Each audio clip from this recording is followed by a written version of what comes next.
सरस्वती माता की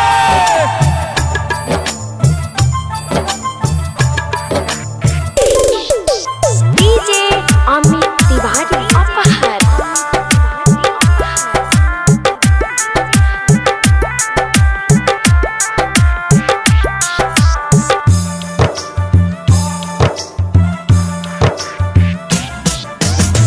करिले पढ़ाई माई 8वीं क्लास में गावे के न लूर तनिको बाबे हमारा पास में तनिको बाबे हमारा पास में करिले पढ़ाई माई 8वीं क्लास में गावे के न लूर तनिको बाबे हमारा पास में भोरे भोरे भोरे भोरे उठी गोहराई बानी छोट लइका सरदे माई हमरा कंठ में समाई बानी छोट लइका सरदे माई हमरा कंठ में समाई। डीजे अमित तिवारी अपहर।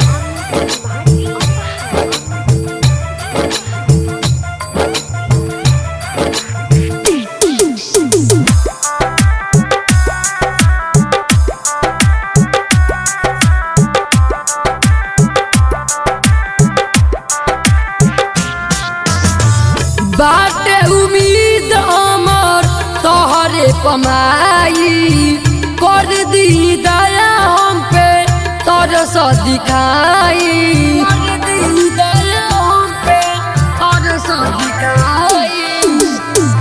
बाटे उम्मीद हमर तोहरे कमाई कर दी दया हम पे तोर से दिखाई एक बेर देखा दो पारा छाई एक बेर देखा दो पारा छाई बानी छोट लइका सरदे माई हमरा कंठ में समाई बानी छोट लइका सरदे माई हमरा कंठ में समाई। डीजे अमित तिवारी अपहर।